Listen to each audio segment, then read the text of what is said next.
여러분 안녕하세요. 무산입니다. 반갑습니다. 여러분은 이 문자의 제일 초창기 모습을 보면 어떤 생각이 듭니까? 저는 이제 그림에 가깝지 않나 이런 생각이 듭니다. 그림에 가까워 보이십니까? 아니면 문자에 가까워 보이십니까?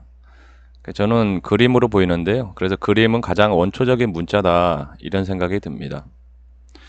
뭐 아리스토텔레스는 이제 문자를 왜 만들었을까? 그런 의문에 대해서 이런 이야기를 했더군요.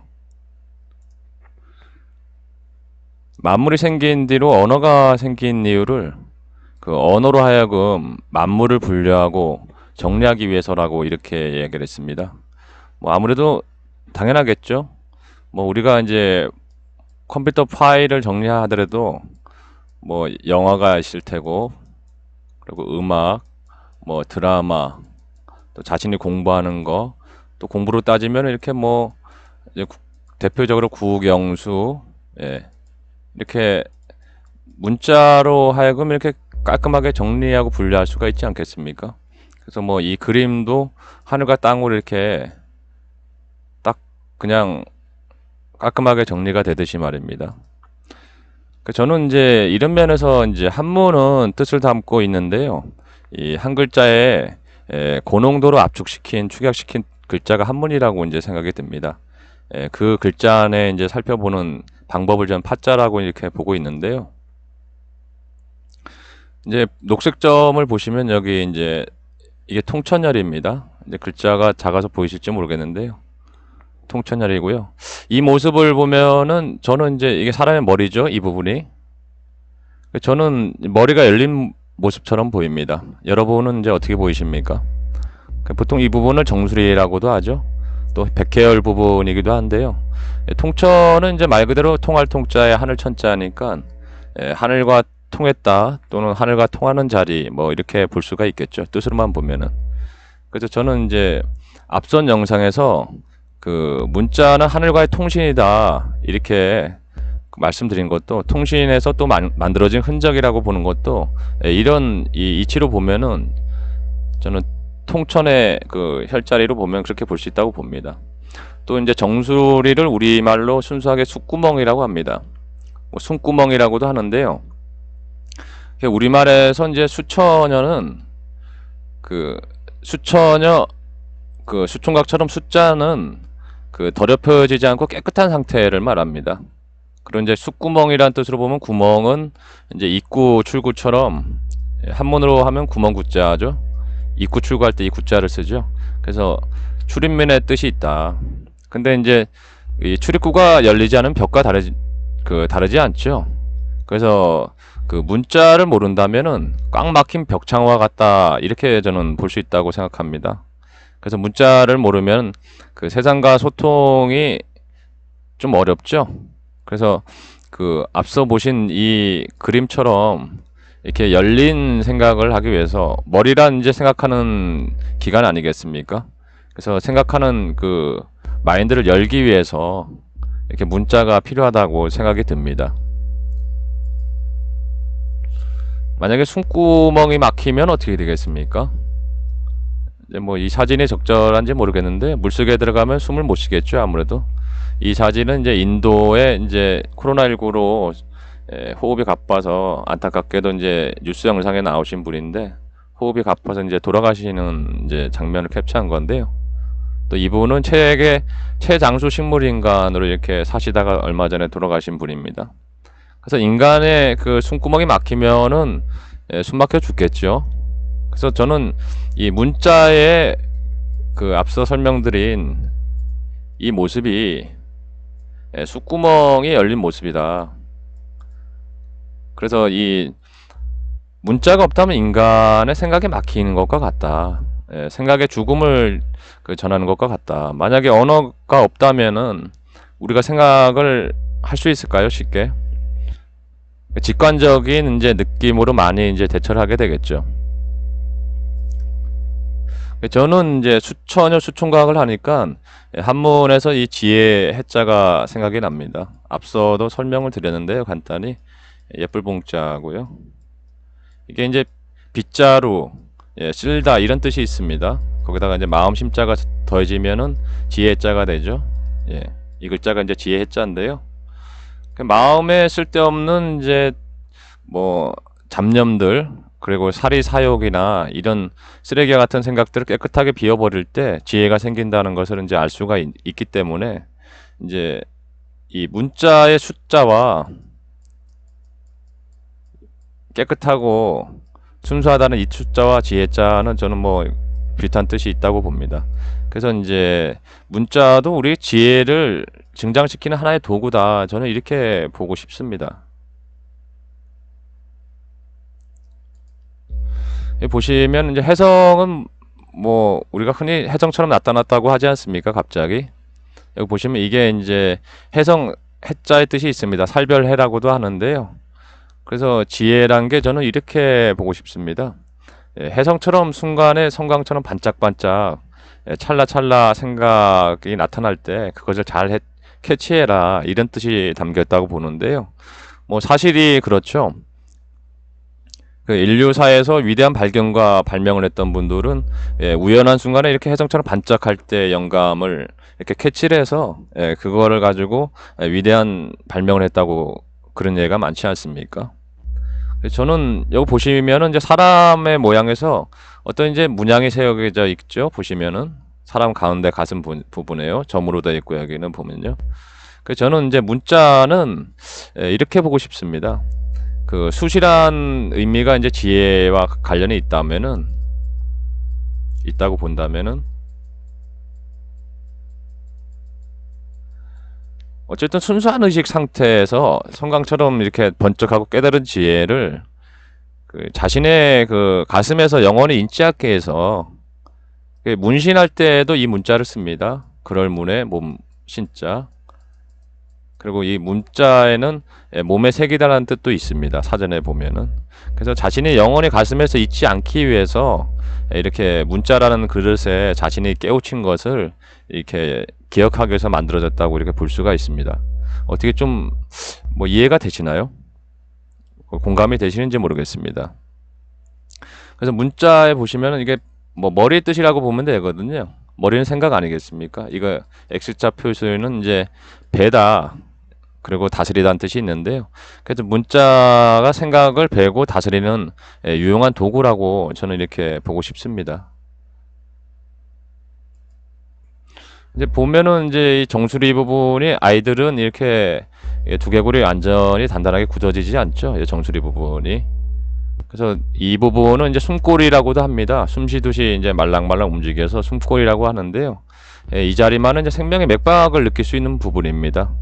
그래서 이제 문자란 게 어떻게 보면 생명의 약동이다.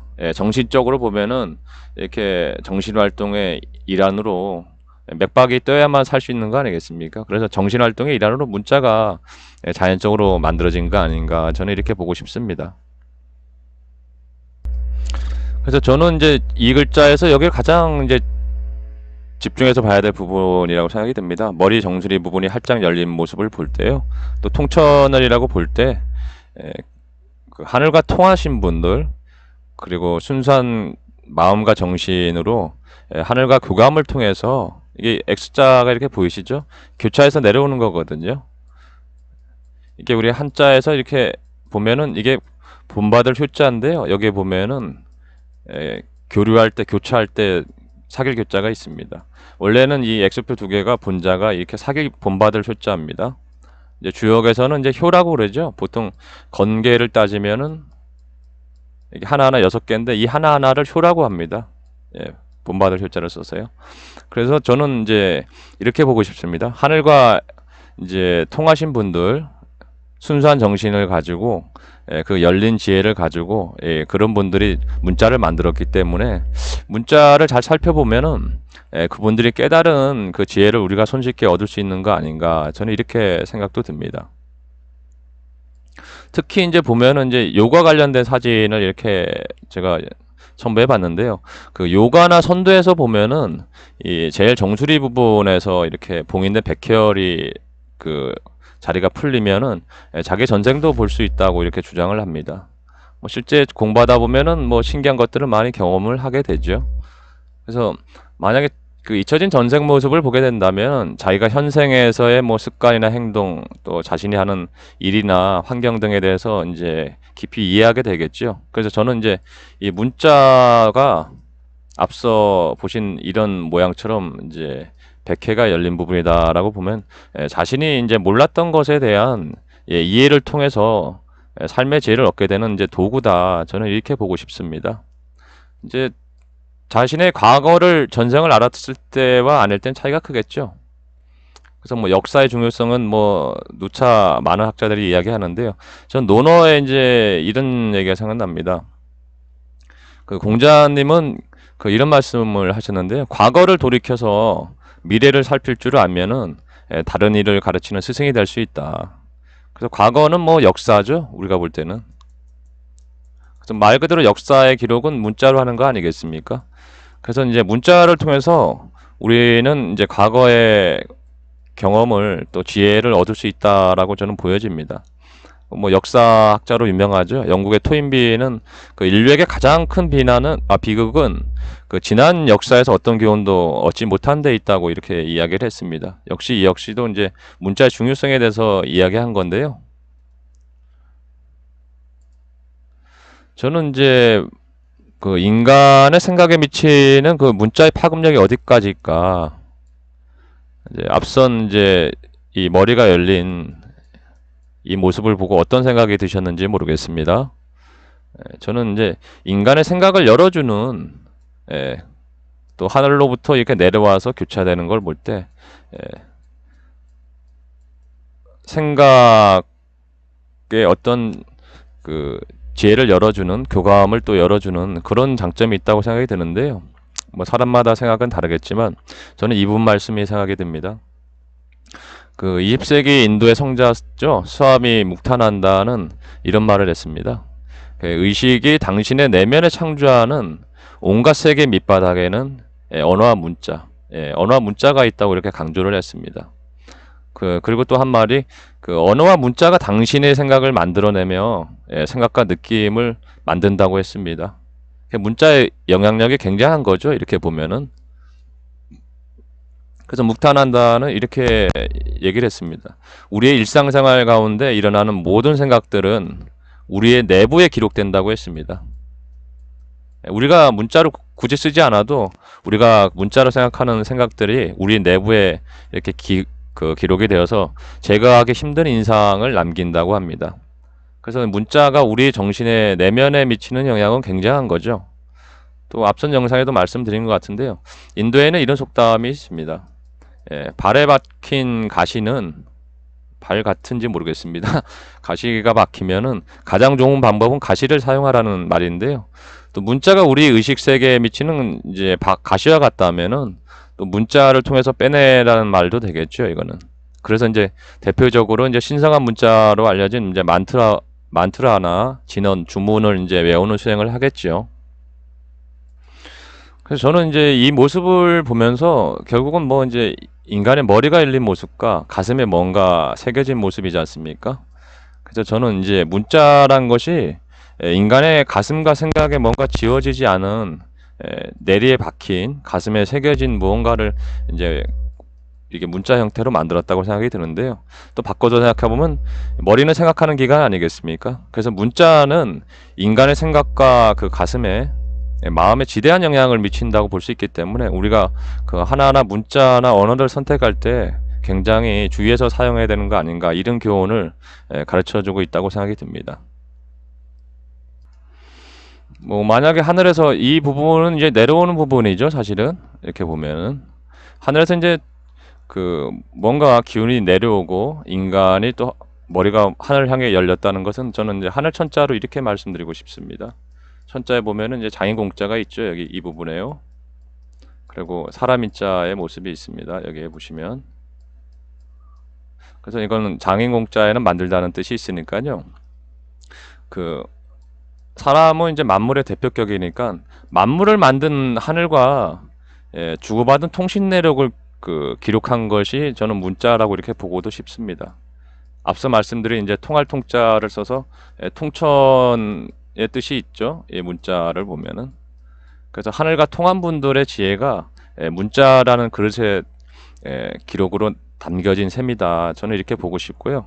그래서 이제 문자는 인류의 지혜가 담긴 훌륭한 유산이라고 저는 보고 싶습니다.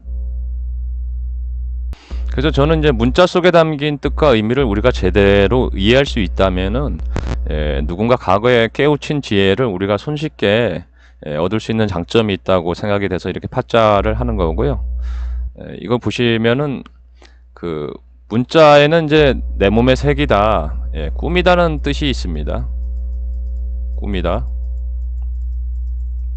그래서 이제 이 문양과 문의 뜻도 있는데요. 이 문자에는 실제로 이제 문양에 이런 뜻, 그럴 문자를 쓰지요.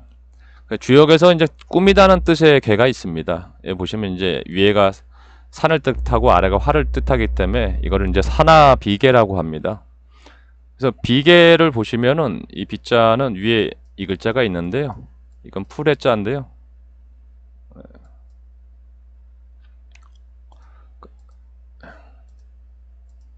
풀의 자고요. 이건 돈패자라고 보통은 그러는데요. 이걸 파자를 하게 되면요, 이건 결실 열매를 뜻합니다. 이거는 무성하고 많을 회자이기 때문에, 그래서 결실이 열매가 많이 매달린 모습으로 마침내 아름다운 결실을 맺는 뜻을 담고 있습니다. 그래서 이제 문자가 어떻게 보면은 그 인간의 그 순수 의식과 생각을 이렇게 결실로 맺은 것이 문자다라고 볼 수가 있습니다. 꿈이다라는 뜻과 주역의 이제 꾸미는 뜻의 비계로 저는 비교해 보면 그런 뜻이 있다고 생각이 들고요. 또 문에는 이제 아름답다, 화려하다, 빛나다는 뜻이 있는데요. 그래서 문체란 뜻도 있습니다. 보면은. 그래서 비계도 사실은 그 꾸미다는 뜻이 있는데요. 근데 이것은 본질을 꾸미는 건 아닙니다. 이제 사람으로 보면 화장을 하는 거겠죠. 이제 나무로 보면 이게 뿌리고 곁에 이제 가지나 잎이 있다면은 뿌리에 영향을 주는 것이 아니라 겉에 이제 뭐 잎에다가 뿌리는 약 정도 되겠죠. 그래서 본질을 꾸미는 게 아니기 때문에 문자의 또 한계는 이런 게 있다고 봅니다. 그 문자는 그 인간의 생각을 화려하고 아름답게 꾸밀 수는 있지만은 본질을 직접적으로 가리키는 그런 한계, 가리킬 수 없는 한계가 분명히 있다. 그래서 저는 이제 문자는 이제 달을 가리키는 손가락이다 이렇게 보고 싶습니다. 왜냐하면 문양, 문체, 꾸미다라는 뜻이 있기 때문에 본질을 꾸미는 것은 아니거든요. 그럼에도 우리는 그 문자가 언어 도단의 세계를 가리킬 수 없다, 직접적으로 전할 수는 없다고는 하지만 이렇게 그림처럼 이제 손가락이 달을 가리키는 그런 역할도 필요하기 때문에 문자는 그런 면에서 달을 가리키는 손가락과 같다 이렇게 저는 생각이 듭니다. 결국 뭐 이렇게 머리가 열린 이 모습은 그 문자가 인간 생각에 어떤 새로운 지평을 열어주는 역할을 할 수 있다. 저는 이렇게 보고 싶은데요. 그래서 또 이렇게 통천의 의미로 보면은 문자를 통해서 하늘의 뜻을 통할 수 있다. 이런 뜻도 되겠지요. 저는 이제 개인적으로 이제 한문을 파자이체로 공부해야 하는 그 핵심적인 이치를 그 주역에는 이제 비밀스러운 뜻이 담겨진 글자가 많기 때문에 어쨌든 이제 성현들의 이제 경 아닙니까? 유교에서는 가장 이제 그 높이 치는 이제 경전이 역경이라고 하는데, 그래서 여기에는 이제 그 우주 변화의 비밀을 담은 글자가 많기 때문에 파자 방식이 아니고는 이제 글자 속에 선현들이 담겨 놓은 그 하늘의 이치를 알 수가 없기 때문에 이런 파자 형식으로 제가 공부를 하게 되었는데요. 이제 앞으로 하면서 하나하나 한번 제가 중요하게 생각되는 부분들을 말씀드려 보겠습니다. 그래서 저는 이제 문자의 핵심을 이렇게 보고 싶습니다. 이제 여기 보면 가슴에 새겨진 뭔가가 문신이 있지 않습니까? 실제로도 이제 그럴 문자를 문신에 쓰고요. 그래서 인간이 깨달은 하늘의 이치를 자기 가슴에 영원히 잊지 않게 해서 문자라는 그릇에 담아 놓았다. 그래서 우리가 문자를 자세히 살펴보면은 옛분들이 하늘과 교감을 나눴던 지혜를 우리가 간접적으로 얻을 수 있다. 또 이제 X자 표시가 여기 있지 않습니까? 세 개나 있는데요. 이게 이제 한문으로 하면 이렇게 본받을 효자가 됩니다. 본받을 효자의 본자는 이렇게 사계교자가 있는, 이것이 본자입니다. 그래서 우리는 문자를 통해서 교감을 나누고 서로 이제 사귀고 옛분들이 이제 깨달았던 그 이치를 담아놓은 문자를 통해서 뭐 수천 년 전의 분들과도 교감을 나눌 수 있는 거 아닌가. 그래서 이제 저는 이제 이 파자를 하게 된 이치를 뭐 이유를 설명드리면은 이런 이유로 하고 있습니다.